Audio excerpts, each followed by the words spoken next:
Hi friends, എല്ലാവർക്കും പുതിയൊരു വീഡിയോയിലേക്ക് സ്വാഗതം. ഇന്ന് ഞാൻ തയ്യാറാക്കിയെടുക്കുന്നത് ഈസ്റ്റോ അതുപോലെ സോഡാപ്പൊടി ഒന്നും ചേർക്കാത്ത നല്ല സോഫ്റ്റ് ആയിട്ടുള്ളൊരു വെള്ളയപ്പത്തിൻ്റെ റെസിപ്പിയാണ്. അപ്പോൾ വീഡിയോയിൽ പറയുന്ന 1-2 കാര്യങ്ങൾ ശ്രദ്ധിച്ചാൽ മതി. നല്ല സോഫ്റ്റ് ആയിട്ടുള്ള വെള്ളയപ്പം നമുക്ക് തയ്യാറാക്കിയെടുക്കാൻ പറ്റും. അപ്പോൾ നമുക്ക് വീഡിയോയിലേക്ക് പോകാം. അതിനു മുന്നേ ആദ്യമായിട്ട് ചാനൽ കാണുന്നവരുണ്ട്, ഒന്ന് സബ്സ്ക്രൈബും കൂടി ചെയ്തിട്ട് സപ്പോർട്ട് ചെയ്യണേ. അപ്പോൾ വെള്ളയപ്പം തയ്യാറാക്കാൻ വേണ്ടി ഞാനിപ്പോൾ ഇവിടെ ഒരു 2 കപ്പ് പച്ചരി ഒരു 6 മണിക്കൂർ കുതിർത്തിട്ട് ഇപ്പം നന്നായിട്ടൊന്ന് കഴുകി എടുത്തിട്ടുണ്ട്. ഇനി നമുക്കിതിലേക്ക് വേണ്ടത് അവലാണ്. അപ്പം ഞാനൊരു 2 കപ്പ് പച്ചരി എടുത്തപ്പം അതിന് 1 കപ്പ് അവലാണ് എടുത്തിരിക്കുന്നത്. ഇത് ഞാൻ കുറച്ച് വെള്ളം ഒഴിച്ചിട്ടൊന്ന് കുതിർത്തെടുത്തിട്ടുണ്ട്. ഇനി നമുക്കിതിലേക്ക് വേണ്ടത് തേങ്ങ ചിരകിയതാണ്. അപ്പോൾ തേങ്ങ ചിരകിയത് ഞാൻ 1 കപ്പ് എടുത്തിട്ടുണ്ട്.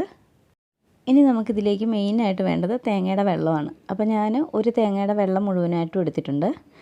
നമ്മളിതിൽ ഈസ്റ്റിന് പകരം തേങ്ങാവെള്ളമാണ് യൂസ് ചെയ്യുന്നത്.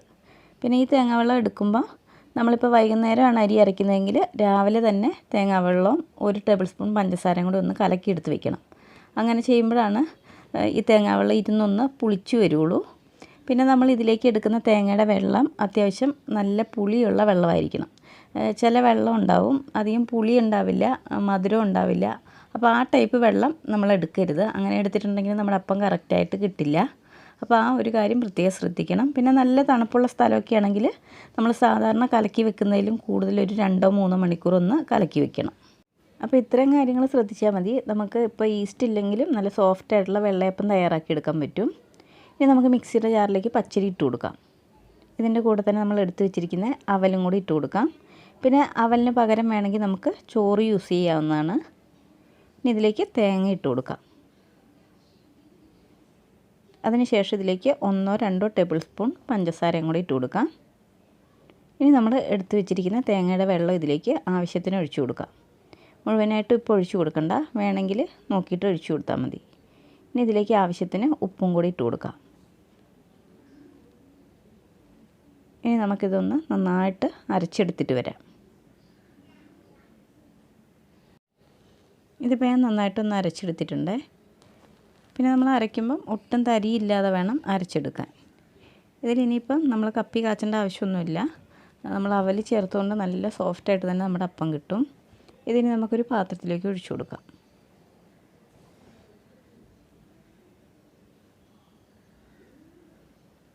ഇതിലിപ്പോൾ വെള്ളത്തിൻ്റെ കുറച്ച് കുറവുണ്ട്. അപ്പോൾ നമുക്ക് ഈ മിക്സിയുടെ ജാർ ഒന്ന് കഴുകിയിട്ട് ആ വെള്ളം ഇതിലേക്ക് ഒഴിച്ചു കൊടുക്കാം.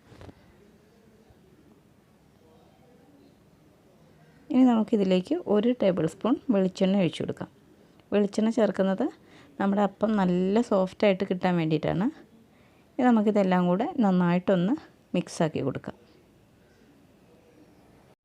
അപ്പോൾ നമ്മൾ ഈ രീതിയിൽ അപ്പം ഉണ്ടാക്കുമ്പോൾ നമ്മൾ സാധാരണ ഈസ്റ്റ് ഇട്ട് ഉണ്ടാക്കുന്ന അപ്പത്തെക്കാട്ടും ഒത്തിരി ടേസ്റ്റ് കൂടുതലുണ്ടാവും. അത് നമുക്ക് എടുത്തറിയാൻ പറ്റും.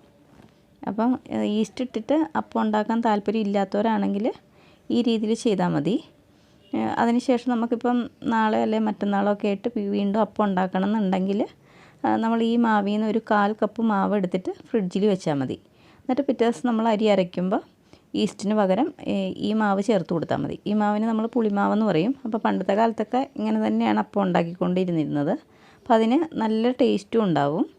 ഇതിപ്പോൾ ഞാൻ നന്നായിട്ടൊന്ന് കലക്കി എടുത്തിട്ടുണ്ട്. ഇതിന് നമുക്കൊന്ന് അടച്ചു വയ്ക്കാം. ഇതിപ്പോൾ ഓവർനൈറ്റാണ് ഞാൻ പുളിക്കാനായിട്ട് വെക്കുന്നത്. അപ്പോൾ ഇതിപ്പോൾ ടൈം പിറ്റേ ദിവസം രാവിലെ ഒരു 5 മണിയാണ്. അപ്പോൾ നമ്മുടെ മാവൊക്കെ നന്നായിട്ട് പൊന്തി വന്നിട്ടുണ്ട്. അപ്പോൾ നിങ്ങൾക്കിത് കണ്ടാൽ മനസ്സിലാവുമെന്ന് എനിക്കറിയില്ല. ഞാനിതൊന്ന് ഇളക്കി കാണിക്കാം. കണ്ടില്ലേ, നമ്മുടെ മാവ് നന്നായിട്ട് പതഞ്ഞ് പൊന്തി വന്നിട്ടുണ്ട്. അപ്പോൾ ഞാൻ തലേദിവസം രാത്രി ഒരു 9 മണിക്കാണ് ഇത് അരച്ച് വെച്ചത്. പിറ്റേ ദിവസം ഒരു 5 മണിയൊക്കെ ആയപ്പോഴേക്കും നന്നായിട്ട് പുളിച്ച് പൊന്തി വന്നിട്ടുണ്ട്. ഇനി നമുക്ക് അപ്പം ചുടാൻ തുടങ്ങാം. അപ്പോൾ പാനിലേക്ക് മാവ് ഒഴിച്ചു കൊടുക്കാം. ഇനി നമുക്കിതൊന്ന് ചുറ്റിച്ച് കൊടുക്കാം.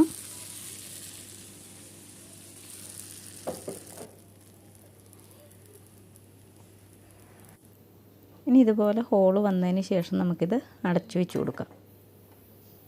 അപ്പോൾ തീ നമ്മൾ ലോ ടു മീഡിയം ഫ്ലെയിമിൽ ഇട്ട് കൊടുക്കണം. ഇപ്പോൾ നമ്മുടെ ആദ്യത്തെ അപ്പം ഇവിടെ റെഡി ആയിട്ടുണ്ട്. ഇതിന് നമുക്കൊരു പാത്രത്തിലേക്ക് മാറ്റാം. കണ്ടില്ലേ, നമ്മുടെ അപ്പം നല്ല സോഫ്റ്റായിട്ടാണ് ഇരിക്കുന്നത്. ഇനി ഞാൻ അടുത്തൊരപ്പം കൂടെ ഇതുപോലെ ഒന്ന് ചുട്ട് കാണിക്കാം. ഇത് അടച്ചു വെച്ച് കൊടുക്കാം.